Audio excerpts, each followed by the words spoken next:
Good afternoon, everyone, and welcome to Tech Tactics Live, episode 71. Man, what a reception. We are live here at the 2023 Porsche Parade in La Quinta, California, aka Palm Springs. First and foremost, we want to thank our sponsor, Pirelli. Without their support, none of this would happen. We've got a great lineup today. I don't even think we need to show a true agenda because we're going to do What's My Car Worth with my dear friend and pal, valuation expert, Porsche Encyclopedia, Nathan Merz. Welcome, Boo. Thank you so much for having me today. So we've been here for a few days at Porsche Parade. A lot of amazing cars that you've only seen in books. But you guys have been walking around in the different lots and on the concours field, and you've chosen 4 cars today that we will walk through and take a look at. Give us a brief summary of all 4, and then we'll go into the details. Yeah, so you can probably see on your screen right here, we've got a very iconic Porsche. This is a 73 Carrera RS. So we'll be jumping into what's happening in this market. The next car we have up is a very early build, February of 98, 1999 Carrera 996. So first sort of iteration into the modern Porsche generation. Then we'll be jumping to a 2013 981 Boxster S. Gorgeous basalt black on Carrera red car. And then we're going to talk, because my friend Manny, he requested it. He says, I want to check about my baby here, Project 964, and see what the value maybe on doing some modifications has done for its value, as well as all the amazing work the club and our sponsors have been doing as well. So we have about 2,000 people here with us at Porsche Parade, but we've got a lot of people that are watching online as well, and I want to let you know that we are monitoring your questions here with my phone. So as Nathan's going through the cars, I will throw out your questions to him. Also know that we are inside a ballroom here, and unfortunately we can't start the cars. So as cars move off and cars come along, Manny's going to make sure that the owners are ready to hop in, and if someone is willing to help us push, that would be great, and we'll keep the show moving. Sounds good. All right, so let's start with this icon, 73. Yep, so a lot of us Porsche people, we know this car. This is a 73 Carrera RS. Porsche built 1,580 of these cars in 3 variants. Essentially, they had the homologation cars, they had the M471 lightweight cars, as well as the M472 touring cars. The touring cars is the vast majority of them. About 1,380 of those are the touring cars. This car is a little bit confusing because it's actually a late Series 3 car that was later converted to look akin to a lightweight. So this is a car that really put Porsche on the map. It was really interesting talking to the owner of the car. One of the things I really like about this actual car is he uses this car. Absolutely. Drives it in long tours, and I think at the Copper State 1000 most recently is where he Copper State ran. 1000 with this car.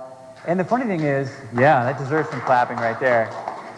Sadly, as the value of these cars have climbed, and we'll talk about the value, they've gone into collections, or they show up at events like this and they get rolled out of a trailer. You rarely see them ripping up at a DE or at something I think that is more fitting to how the car should be used. We do actually have a member. His name is Perry. He's in the Pacific Northwest region. He has a Lilac 73 RS, and we've got photos of that man pulling through the drive-thru at our local Starbucks. It's just a regular car, and I love it. So huge shout out to my friend Perry Lee. We should be driving and using these cars.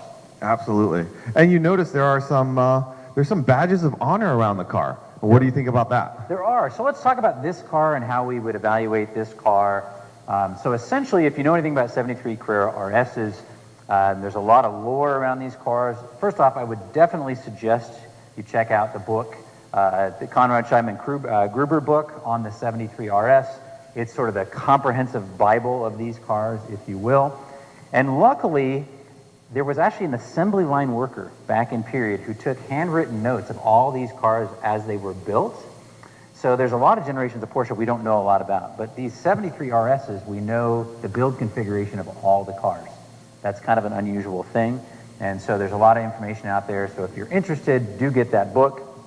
But essentially, in sort of the mantra of things, the touring cars, the 200 touring cars, are the lightest weight configuration other than the original homologation cars. And those cars are worth a significant premium over the regular touring cars, which is what this car started life as. And to further confuse things, they came in the first 500 cars, Series 1, Series 2 were the second 500, and the rest were Series 3 cars.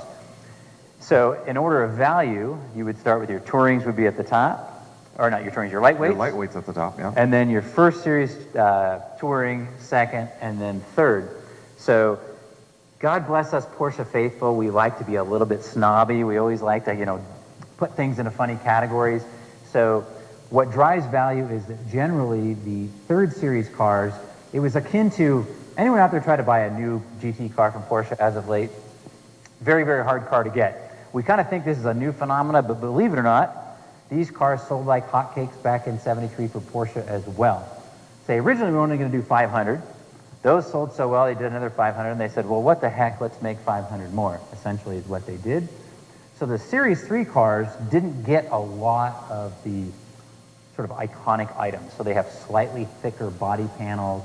They don't have the lightweight glass, although it's lighter weight than a regular car. They got a full S interior. And so some people, the purists, think the earlier cars are more valuable. So that's a little background on RSs. I would argue the biggest driver on value on RSs today is, first and foremost, the authenticity of them. So the running joke is they built 1,580 of them, and there's only 3,200 surviving. I kid you not, there's one well-known car that there's 3 of the well-known car out in the world. You Google that VIN, and 3 distinct cars living in 3 different countries pops up.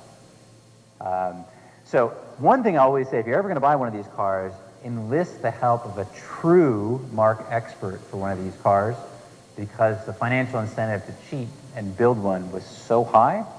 And even if it wasn't nefarious back in period, everyone wanted this car.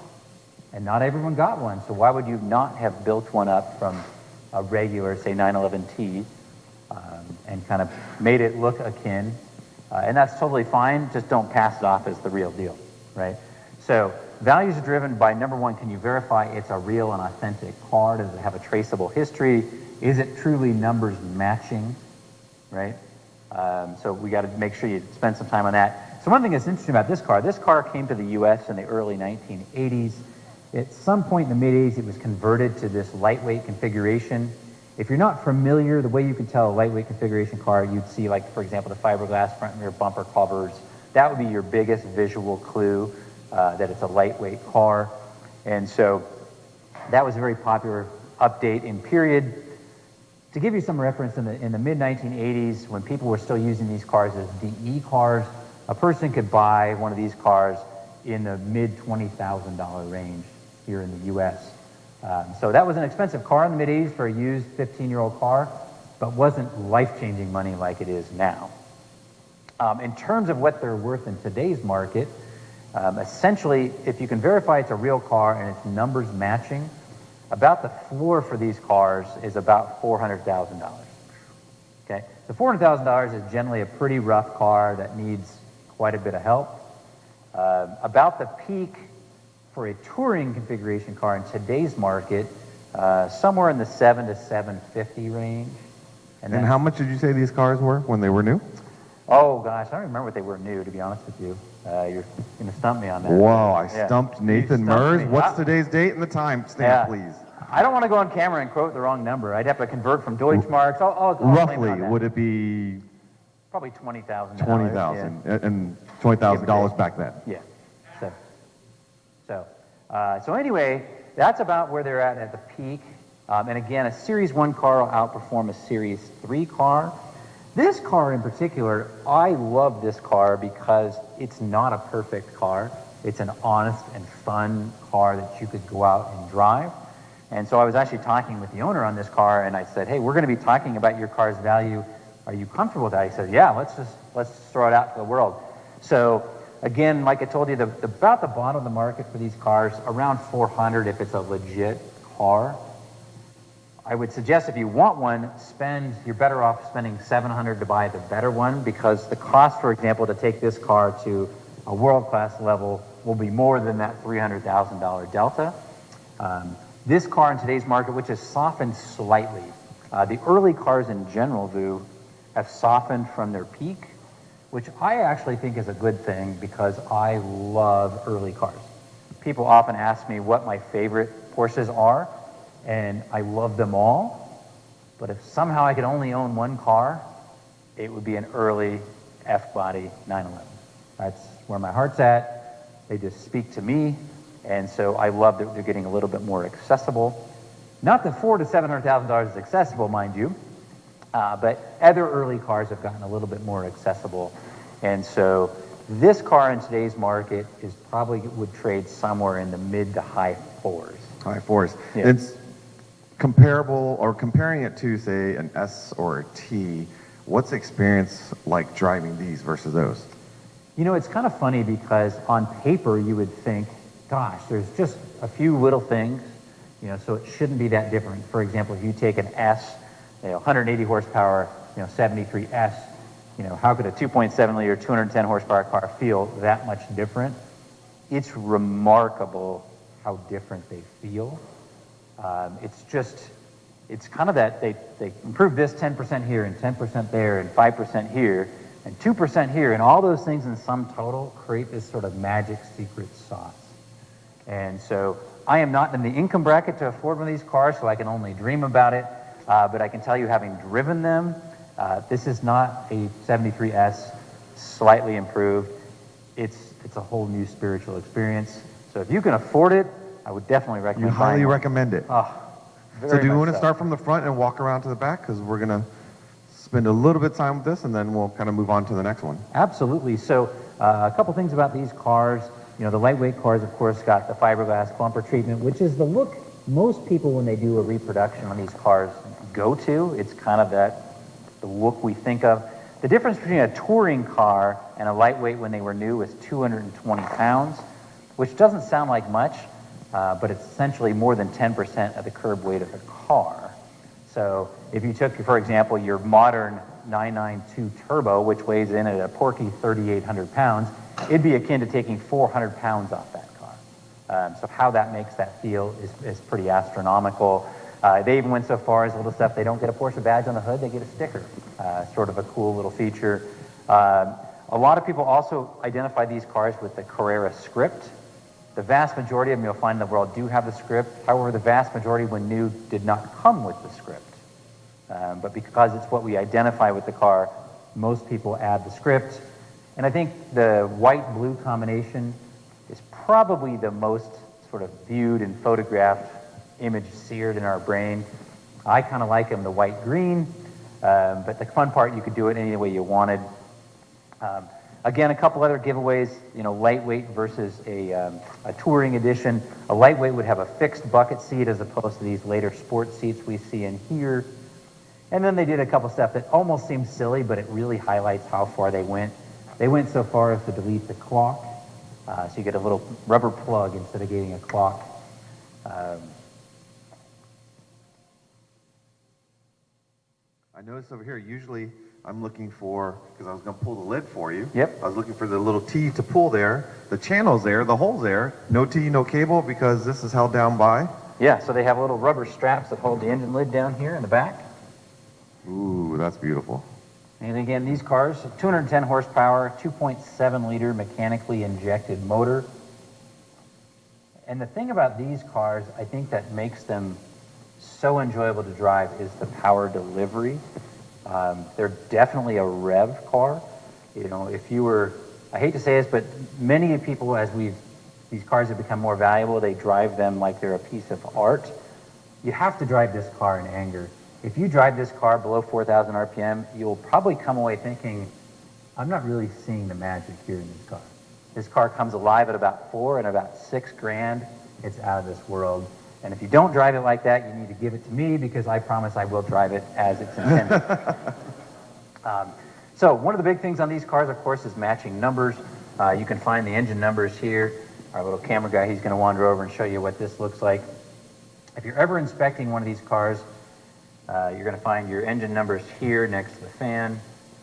This carries over on all air-cooled cars, so regardless of whether you're doing a 73 RS or even a 911 SC, people rarely go to the efforts to restamp cases on 911 SCs as an example, but I've seen a lot of creative handiwork. Again, back to those 3,200 that still exist in the world. I've looked at a few and I've gone, I really don't think that's right. So again, if you're going to buy one of these cars, I suggest it on any car, but you want to get a PPI, for example, on this 996, but your risk is $25,000. Your risk of getting a fake here is hundreds of thousands of dollars. And again, I've seen some actually fairly convincing fakes out there. And again, I don't mind a fake or a recreation as long as you're told it's a fake or a recreation. It's heartbreaking when I find someone paid the money to buy a real car and they don't have a real car, right? A vintage detail I noticed on this car, which I really like, and I kind of had to look closely, were the tires. Those are Pirelli tires that look extremely period correct, and I looked at the date stamp, and it's actually a very modern tire. Yeah, so Pirelli, and they're our sponsor, and I can actually give them a legit awesome kudos. This tire is so great. It's the CN36. This is the tire they were used in period. And not only do they look sexy, Vu, they look correct on the car, because nothing looks worse than a vintage car with a modern tire. It looks all wrong. But I don't know what they cooked up in their kitchen, but when you drive it, I guarantee the rubber compound is a modern rubber compound. Because if you ever driven these back in the day, these stick so much better than they ever did. In fact, I've had people say, well, I don't want to put the vintage recreation tires on my car because I want it to perform. And I said, you will be shocked at how sticky these tires are. And the other thing is they have sort of a handling characteristic more akin to how the car should feel. Sometimes if you put modern rubber on an old car, it feels disjointed. So great choice on the CN36 for sure. All right, so a couple of last points, and I think we're going to get ready to move some cars out, so if we can get some people to help. I'll even help. You can keep talking while we switch these cars out. Okay. Yeah, no, when I heard we were going to have a 73 RS here, I was like, oh my gosh, pressure's on, but an amazing, amazing car. Man, you look good in there. I do. They're going to push this right into my car trailer, and the owner won't even know what happened to it. It's going to look like mine. Yeah. Well, while we're waiting, I'm going to point out, because a lot of people pick on me for my flip-flops, so, I'm like, I'm going to wear my flip-flops today. See, I'm fully exposed here, Boo. Out here for the world to see. Cover it, we'll blur it on YouTube. It's because PCA, they didn't want to give me these free PCA shoes. I think that's really what happened, wasn't it? Well, let's talk about this beauty that's getting ready to come on stage. You know what? I'm a person, I'm not too proud to admit when I've made a mistake, and I will admit I was that curmudgeon when the 996 came out. I struggled with it. I thought that God himself had dropped the 993 from the heavens perfect, and when the 996 came out, it was such a radical departure, I had a hard time getting my head around the car. And sometimes I think it's almost like artwork. Sometimes you have to be around it and experience it long enough for you to fully appreciate what the artist had in mind. And so what's interesting to me about the 996 is how much I've come around on this car, and also how much the market has come around on it. In fact, I'll even go on record and say, don't boo me out of the room, but I prefer driving my 996 over my 993. I knew that back in 2005 when I picked mine up. I've told you this year after year, and as you know, the classic Club Coupe went to its new home, its new owner, Jerry Seinfeld, and I will direct quote from him yesterday. People haven't all realized how cool the 996 is. Well, from the man himself. So 996 owners rejoice. When I picked mine up, it was a consideration of picking up a used beat up 993 or a certified pre-owned 996, and I have an Aero Kit car, and I was using it as a daily driver. I put 30,000 miles on it the first year I had it, and if you look at the values, which some people do, I probably did pick the right car for values, but as far as enjoying the car and driving it and just having a blast with it, I did absolutely pick the right car, and it's great to see the spotlight being shown on this model now. Yeah, it's kind of an interesting one because, like you, I have an Aero Kit 996.1, and I actually have a 996 Turbo, and another thing I'm going to go on record, I prefer driving my normally aspirated 996.1 over my 996 Turbo. So it's really a fabulous car. Oftentimes, people come to events like this, and because this is currently the least expensive 911, currently, that very well could change, a lot of times people feel like, oh, they have to almost apologize. Oh, I have a 996. You have nothing to apologize for if you have a 996. Absolutely a fabulous car. And a couple things that I've really come to warm up to on this car. Let's just get to the front because, of course, the front was probably the subject of the most controversy. And really what I like is, I also really like early 911s for the simplicity. You know, modern Porsche has gotten to be having a lot of surface detail. It's kind of more complicated. This is a very pure, clean expression of Porsche design. Even starting with the headlight design, how it's integrated into the front fender, and you of course have the family design language of how this fender rolls into the hood. It's just a really, really good look. It's very simple. And then I remember when this came out, one of my big beefs on it, Vu, I'll admit, in this period of time, I loved the wide body cars. I was caught up in like the M491 cars. I love the big fat fenders. And People called it slab-sided. They called it slab-sided because it really doesn't have a flare. And the longer I look at it, it draws more akin to the very earliest 901, which is a very slab-sided, non-flared car. And so the design language to me is every bit early 911, particularly when you paint it in a color like silver. I think silver is a really, really good color on a 996. And so that's sort of interesting. This car is a 99, and 99 is the very first year. And in fact, this car is actually VIN number 534. A February 1998 build, a very early car. Very early car. And so Porsche, just to confuse you, they start production at VIN number 61. Why 61? I have no idea. So this car is in the first 470 cars. And so sometimes the thinking is when they start early on a car, there's some teething problems, right? So for a long time, the values on the 99s were lower than even, say, the 2000 and 2001 cars.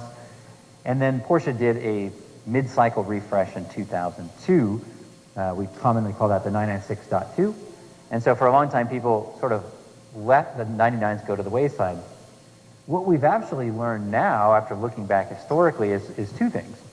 One, that I think they paid a lot of attention on these early cars from a build quality and paying attention to things. So I think they actually, in some ways, were built a little bit better than some of the later ones. So that's one thing to know about the 99 cars. And they had a couple things that are kind of interesting. They have a mechanical throttle. They're the only ones that still have a cable throttle. The other cars have what we call e-gas, so it's basically an electronic throttle. So these have a pretty analog feel to them. They're usually very lightly optioned, so they are actually light.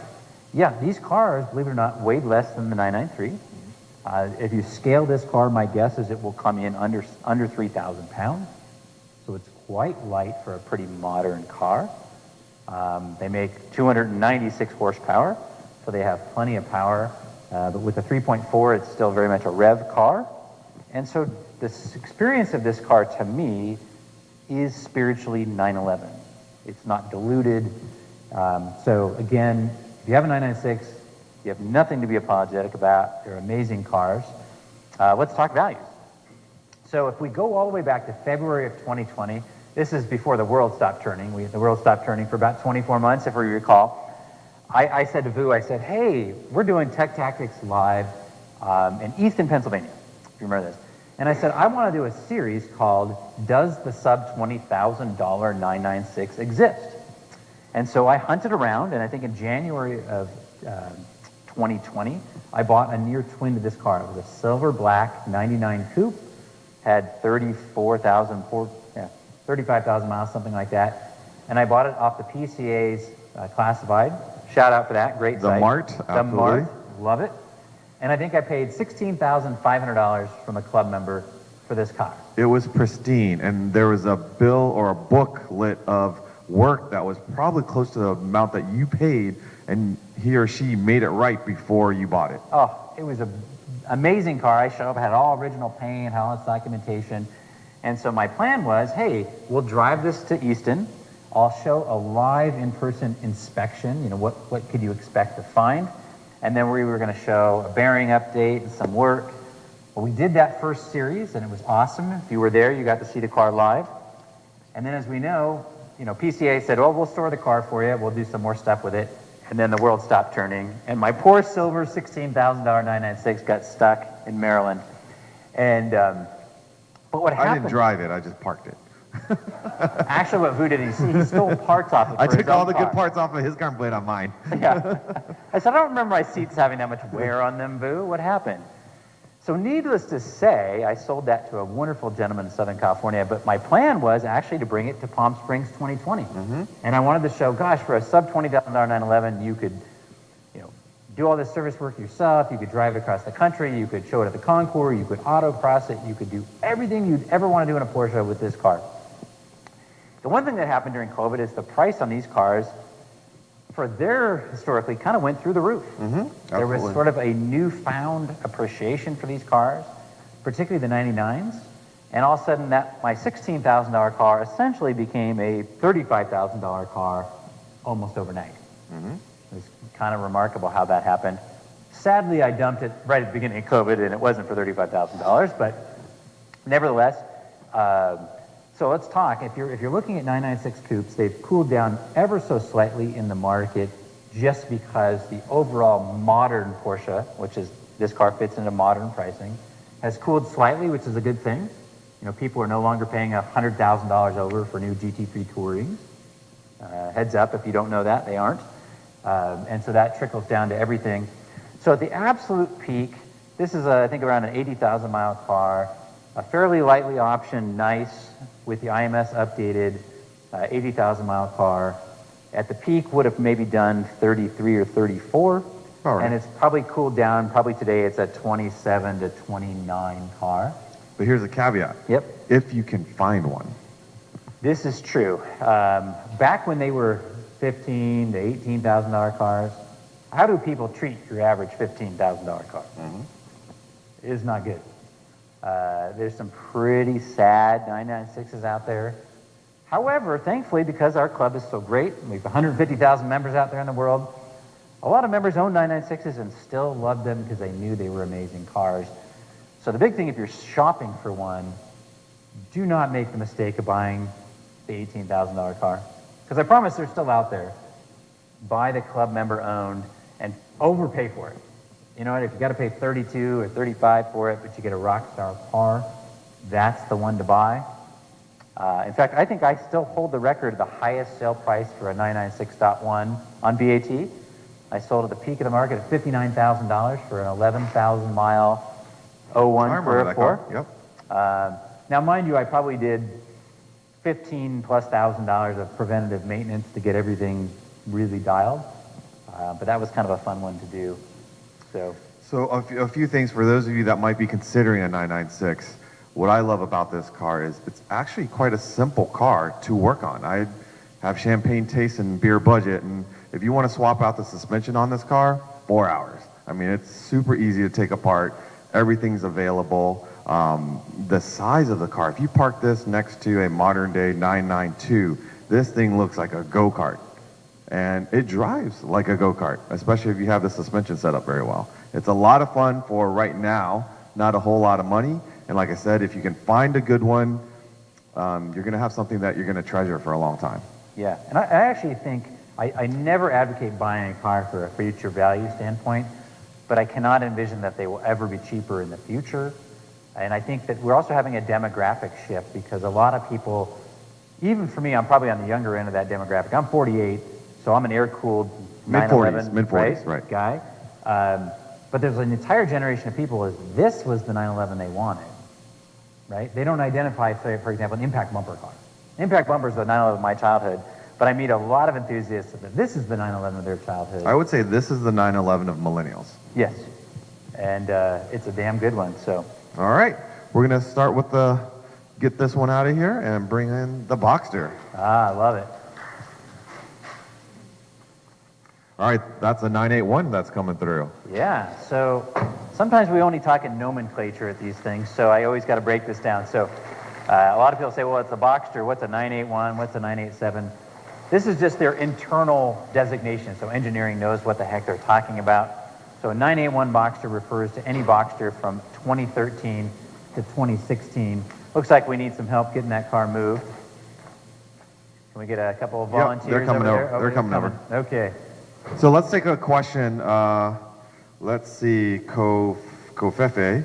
I sold my 2003 996 Silver Carrera for 42.5 last year, which I bought for 16 Yep. with 80,000 miles. That's a strong sale. What would you buy? Well, this is not specific to a car, but right now, if you had about 75 to 80 grand. Oh, honestly, if I had 75 or 80 grand, I would probably say my favorite, more modern Porsche would be a Boxster Spider or a Cayman R.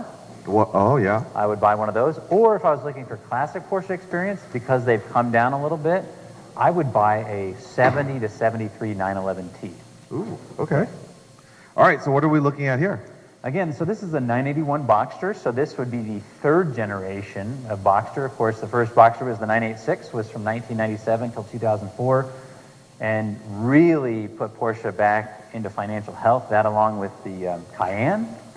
And so then, of course, they improved that with the 987, which the 987 was a little bit more of a mild sort of change. The 981 is a pretty radical departure from those two cars.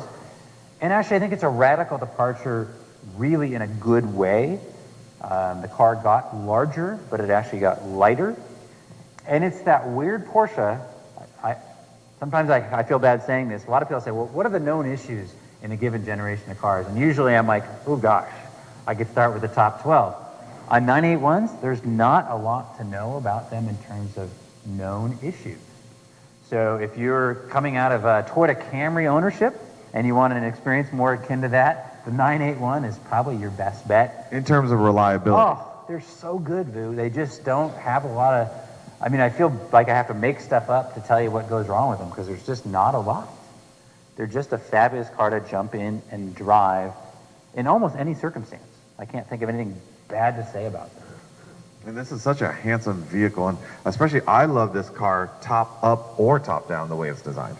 Yeah, I mean, it's funny, I brought my 987 Boxster here, but if I have any carp about the earlier Boxsters, and really this is true with 996 and 7 convertibles, is they're kind of ugly with the top up. You can see all the top lows and all that. Hate mail to Nathan Merz at gmail.com. I'm telling you, but if you put the top up on this car, Porsche used these like aluminum magnesium panels in here, so when the top goes up, it's smooth and it's so elegant. And it really makes the car, because I don't care who you are, unless you're the anomaly, most people with a convertible car drive it 95% of the time with the top up. And so while they certainly look a little better, I think, top down, they make no excuses with the top up. Particularly on this car, you'll notice it has the color matched top, which really works on this car. This car is basalt black metallic. And one of the reasons I asked the gentleman who owns this car to bring this car in is I just love this car. With late model Porsche, so much about how the cars pop is how they were specified originally. So the good thing about Porsche is you can order anything you want. As we know, I'm kind of famous for having bad taste, so I have some cars with some very questionable choices. I love my questionable choices. However, the thing that makes these cars is a person can kind of spec it the way they want. So this car was originally ordered by Porsche Cars North America as a show and display car. It's a launch car. And so they were kind of showcasing potentially some of the new features or color combinations. So basalt black, which is a nice, rich, metallic black. And then it got the Carrera red interior with the matching red top, which absolutely makes this car.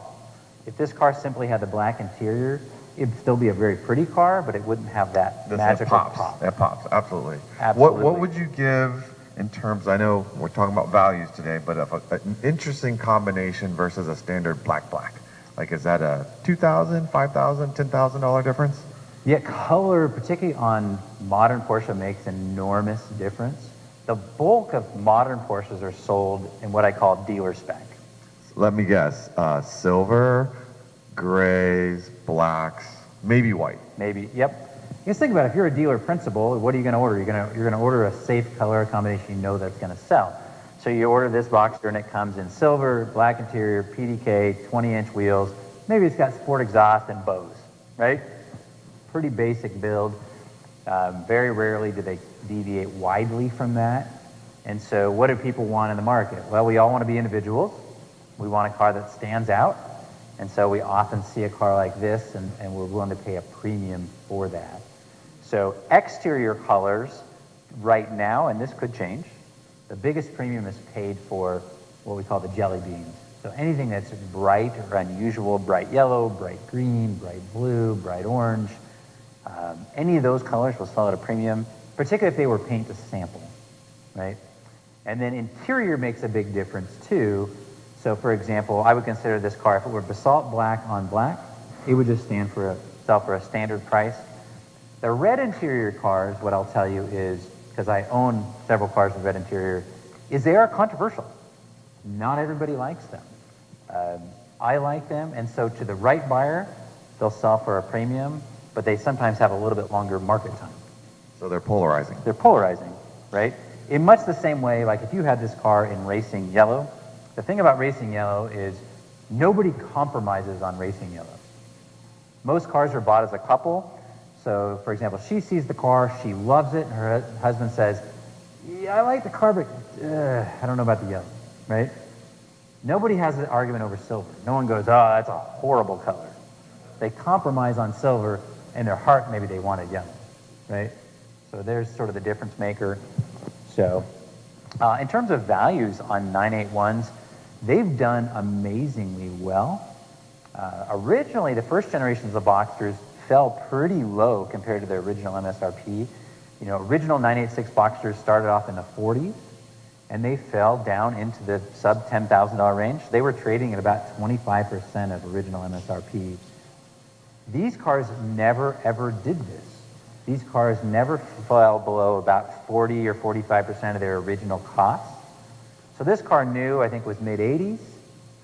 At the very bottom, which in this car would have been about 2018 or 2019, early Boxster S would have done somewhere in the low 40s. Then at the absolute peak, during the height of COVID and new car shortage, this car might have almost touched 60. And now they've cooled back down. This car, I can't remember the mileage on this car, somewhere in the 20s, I think. Let's see here. Yeah, 28,000 mile car. This car in today's market would probably do 48 to 51. Right? Which is pretty amazing because now it's still holding 60% of its original value after 10 years. So I noticed the calipers on this car, which would indicate that this is an S. This is an S. Is it worth the premium? Yes and no. I'm going to try not to go on my soapbox here. Politics you are in? I have a pet peeve, and I'm going to yell at all my Porsche people in the audience. They have this attitude that the bigger motor or the other one is the better car. No, it's not. A Boxster is an amazing car, whether it's an S, whether it's a GTS, or whether it's just a regular Boxster. So if you buy a regular 981 Boxster, it's not less of a car than a Boxster S, it just has less power, but it has all the magic DNA.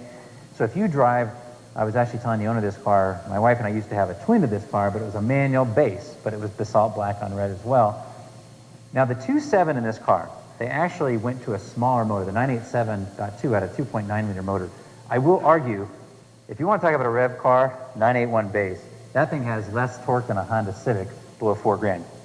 So you only want to rev that car up. It does nothing below that, but that's what makes it kind of fun. It's 275 horsepower. You really want to keep that car spinning, and it's just enjoyable to drive, much in the same way, for example, an early 912 is enjoyable to drive. So the base cars, interestingly enough, don't sell for much of a discount versus the S's. Let's say this exact same configuration were a base, it would probably bring low 40s. So it would probably sell $6,000 to $8,000 less, which is about what the cost difference was when they were new. My favorite configuration, I will be honest, of these cars is a 15 or 16 Boxster GTS.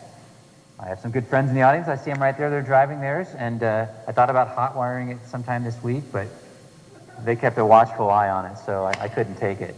So not to bring on a debate, but how about manual versus PDK? So this is a great question. So here's what I say about PDK. If we're just speaking objectively, you would never ever pick the manual. The PDK is faster, it's more fuel efficient, it's quieter on the highway because you've got a much taller overdrive. There's no reason you would ever pick a manual except for one, which is an important one. The romance. You just want to feel more connected to the machine. And that's not a right or wrong answer.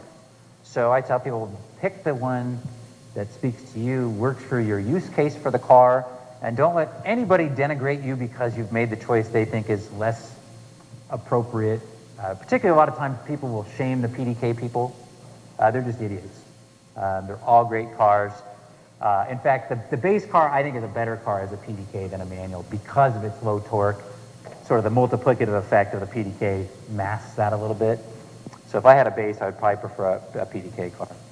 And also, if you plan to autocross, there's many a times when I see, you know, I'm usually throwing my car in second gear and finishing the course in second gear because every time you shift, you lose a bit of time.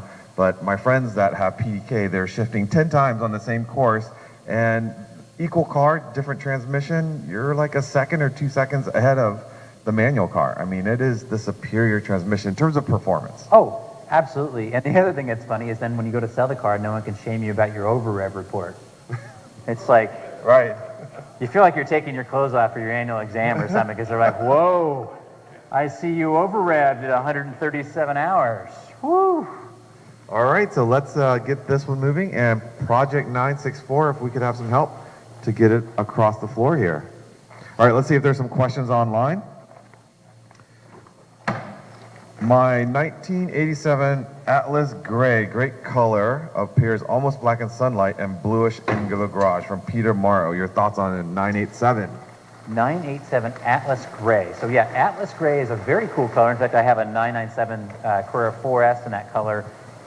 Most people would actually call the car blue, but it's actually Porsche calls it Atlas Gray.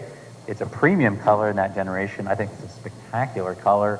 But yeah, I think most people, if you asked 100 people at the mall, they would tell you that color's blue. Blue, okay. Yeah, it's a great color. Here's another one is, what's your opinion of the X73 suspension upgrade? Yes. For the 981. On the 981.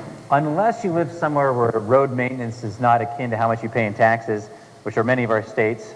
Arizona, I think, is the worst. X73 can be a little bit harsh on the interstate, but in terms of its tuning, I actually find it superior to almost any aftermarket solution out there. Very, very well done package on these cars. All right, so here's Project 964. This car was actually donated. I think we purchased it for $1 for the official sake of it all. But this came to us at the beginning of COVID in 2020, where a gentleman was downsizing, and this car had been sitting in his driveway for about 10 years. It is a 1990 964 C4 slick top non-sunroof car. And when it came to us, it was, you know, faded guards red, quite dirty. And the reason why he donated it to us is because he loved watching Tech Tactics Live. He loved all the technical stuff that we provide information to our members. And he said all he asked was, once I donate this car to you, just please create more content so people can know about this car. And we cherish this car. It stays at the headquarters. We don't drive the car. It really is just a project car, and we've done many things to it. Manny oversees the direction of where this car goes. So hopefully those of you that are here have seen it in person. And another, you know, vehicle that we originally adopted, so to speak, that was left for, not for dead, but forgotten. And now it's a beautiful car. Yeah, so 964s are near and dear to my heart. Much like the 996 we talked about earlier, there was a period of time 964s were out of favor. And again, we talked about how cars become formative in our youth, oftentimes inspire what we like when we're older. And so I was blessed enough to work at a Porsche dealer when I was in high school, when 964s were brand new. And so to me, I love everything about them, right down to the smell when I open the door. And it was funny because I started buying 964s partly because I was in a different socioeconomic strata at the time, and because they were unloved, much like the 996. It was an affordable entree point into the brand. And so unfortunately, or fortunately, depending on how you look at it, everybody discovered it. And if there's anything I would describe the 964, it's the hipsters 911. Absolutely. It's the hippest of the hip. Like only the cool kids have a 964 now. And it used to not be the cool kid with a 964. So there's a manufacturer that takes the bones of this car and makes it into something spectacular. I think that we know that name is Singer. And I think that because of them searching out for VINs or chassis that are straight to be able to create the beautiful cars that they create, like they set the number for this car, even if it's a basket case. In some ways they do, because of course they need chassis in order to which to do their project. And so there's only a finite amount of these cars out there, and they simply can't build their car without a basis to start with, right? So they keep very little of the original car. They basically keep essentially the broad shell. They keep the VIN and the title. They keep the engine case itself. And that's about it. But they'll pay fairly handsomely for that privilege. And so that drove up the bottom line pricing on these cars. But as much as I appreciate their cars, I don't want to credit them with all the value increase. I think the value increase on these cars stemmed from a couple really important factors. I think as people started romancing the original air-cooled design, there was a whole new generation of people that came into these cars, and the 964 is the first modern air-cooled car. If we remember, 85% of this car was new under the skin. So you can be forgiven for not noticing that, because the basic body shell almost essentially carried over from the 3.2 Carrera generation. But 85% of everything they shoved underneath the car is different. And so they drive radically better, and certain things are radically better from a modern functional standpoint. So for example, if you want to buy one of these cars and having anti-lock brakes is important to you, well, you got to buy a 964 or newer.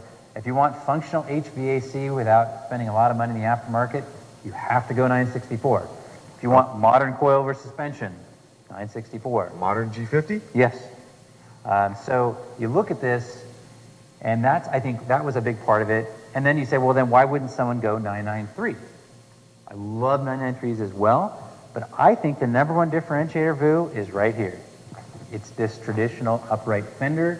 So this is the only air-cooled 911 you can buy that has modern drivetrain with the traditional upright fender. If you know anything about the 993, a lot of people think they just chop the fender down. Not only do they do that, but they actually raise the hood up 40 millimeters. So in 993, the hood raised up 40 millimeters, and the fender lowered to kind of meet that. And so the whole face of the car changed.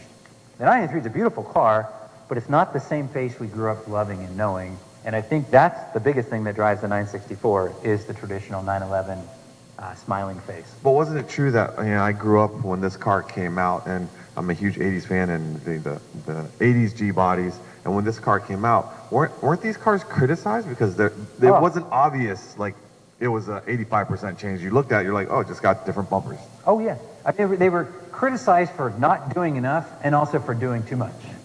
It's like Porsche couldn't win because Porsche at this time, was not in the great financial shape they are in today, and so they were trying to do this without spending too much money, and they also did not want to offend their current customer base. And they said, well, our customer base loves the look of the car, so they were basically told, okay, you can change everything under the skin, but you really can't change the look.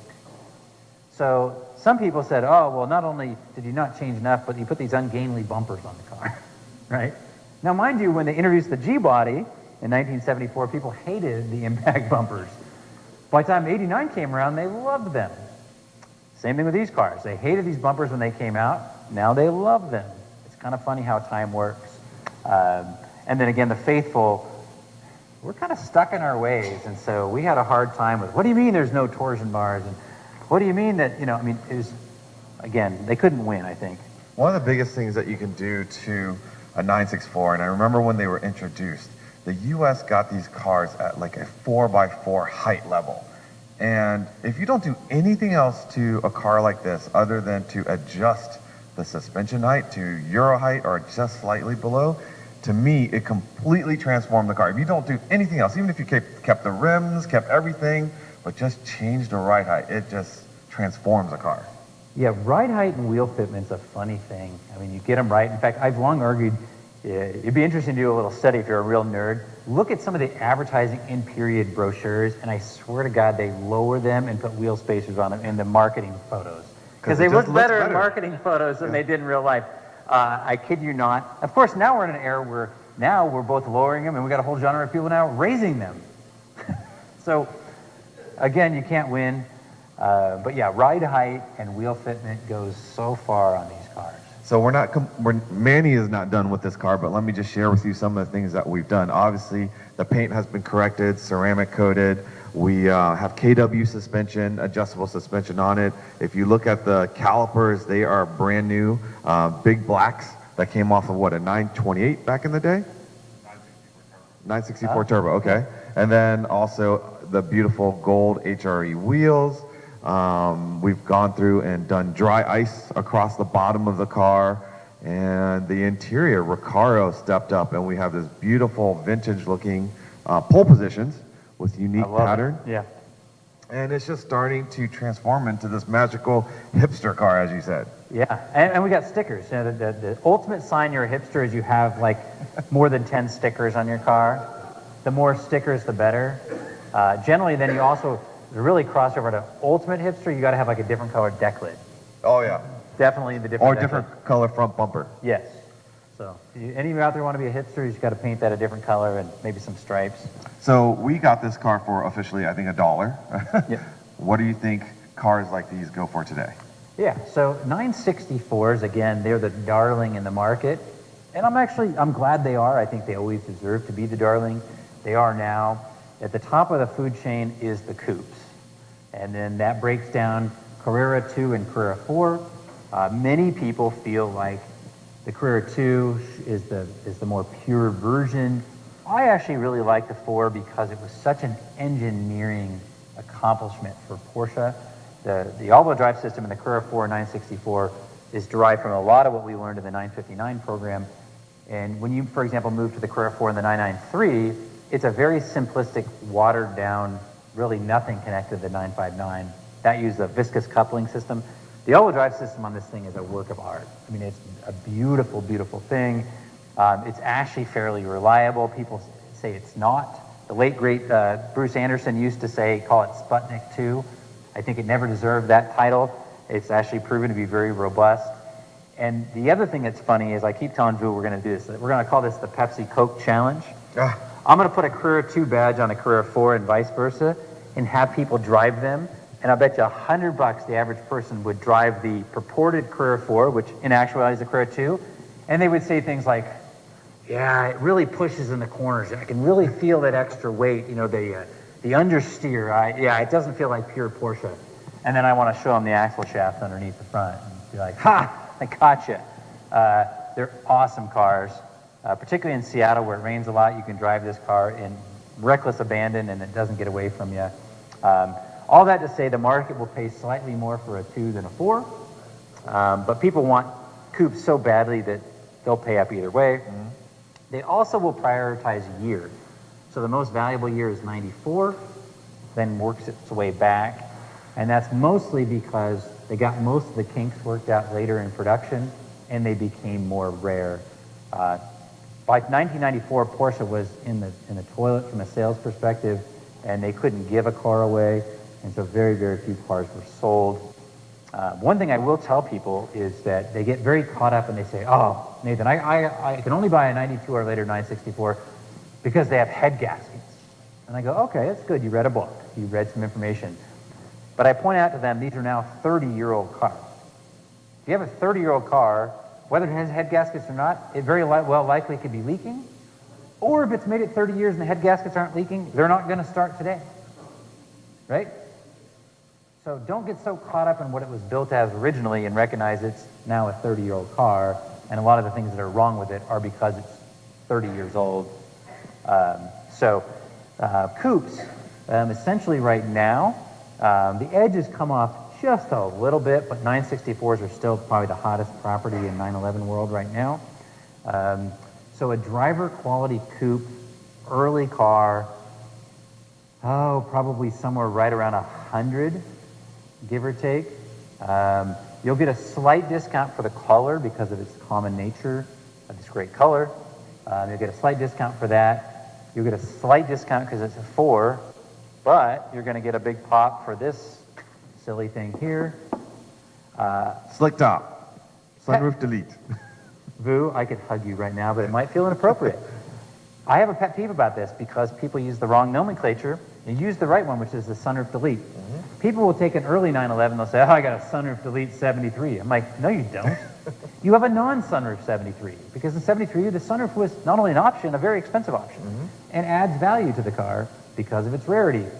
On these cars in the US, the sunroof was an option. So you had to get option code 652, which was a no-cost option, and you got rid of the sunroof. But someone had to order it because a dealer never would have taken out a feature that most people would have wanted, right? However, if you get a car out of Japan or Germany or other markets, the sunroof was an option. So therefore, it's not a sunroof delete, it's a non-sunroof car. I know that sounds like I'm picking, but it's a pet peeve of mine. So again, if you want a non-sunroof car here in the US, oh gosh, maybe 1 in 1,000 were true sunroof delete cars. Whereas in Europe, I'll bet you at least half or 3/4 of the cars never had a sunroof to begin with, because it was still a cost option. So my friends in Germany, they got cooler stuff than we got. So I'll share, and Manny will correct me if I say this incorrectly. One of the major things that we did to this car, most wouldn't notice, but it was actually structural-wise with regards to, we had noticed when we got the cars, there were some bubbles underneath this trim here, and it was original glass. The glass had never been out, but there were still bubbles there. We were fortunate that we were able to take the trim off. The original glass came off in one piece, but we had to do some repairs. I mean, I wouldn't say it was Swiss cheese, but there was enough rust there where we had to actually create some new pieces of, the folks at Europros welded in new pieces of metal and, worked it and to get it just right to fit right, instead of just pasting Bondo and putting a new piece of trim on top. Yeah, so if you don't know, if you have a 964, and particularly 993s, they're very, very prone to this. They'll form rust at the base of the windshield here in either corner, and sometimes at the rear windscreen as well. And the reason for that, particularly on cars that probably sat outside, dirt and debris and all that stuff will get packed in under the seal, and then it has nowhere to go, and it acts like a sponge, and all that moisture sits in there, and just slowly over time eats its way into it. And what our body person was saying was, these windshields float, right? Yeah. And when you get that grime under there, it almost creates like a sandpaper effect. So even though you're driving and you don't see your windshield moving, but those minute movements actually goes through the paint and through the primer and down to the metal and moisture, and voila. Yeah, I mean, it's funny. In fact, I actually made the guy mad. I bought a 964 turbo from a guy in the Bay Area years ago, and it was a beautiful car. And he was a PCA Concours guy, and so one of the things I do when I inspect these cars is I just take a little plastic pry tool I have, and I lift up this seal, and I take my flashlight, and I look for any corrosion. And there was some corrosion in the corner, and I said, oh, well, looks like we need to attend to some corrosion. And you'd think I called his wife ugly or something. There is no way. This car's been in California since it was new. It cannot have any corrosion. I was like, whoa, buddy, you're getting a little serious about this. So then I show it to him, and he's like, well, I think that's dirt. I'm like, okay. But lo and behold, I think he'd washed it so many times that it was just constantly wet in that seal.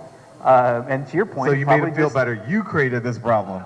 Well, what's kind of funny is it probably wasn't very nice, but I did buy the car. It's a great car. And then I had Queen City, which is our local Porsche authorized shop, remove the windshield, and then I sent him photos of the rust, which is about the size of a quarter, underneath the seal. He didn't respond to my email. But he did cash your check. He did. He did. All right, anything else before we wrap up? Robert, you want to throw up some stuff on the screen as we wrap up this session? I want to thank everyone for joining us here live. Be sure, if you're not subscribed to eBrake News, do so at pca.org. We have performance news, as well as we talked about the Mart earlier. And if you want to know all the different deals and stuff that's going on, Mart Fresh News, you can sign up for that. Manny and I and the crew, with Damon and Robert, we're always recording the PCA Insider at the headquarters. We've done a couple here. If you're on a long drive home from Parade and you just want to hear some banter and some insider stuff, please check us out, PCA Insider Podcast. And of course, we always appreciate it when you give us a thumbs up like with the comments on the videos. We read every one of them. And of course, you know, we're pushing to get our subscriptions up to 100,000. I think we're about to crest over 75,000. So with that, Robert, I'm gonna close it out. Thank you, everyone, and have a great trip back. And for those of you that are watching, we'll see you down the road. Thank you, Drew.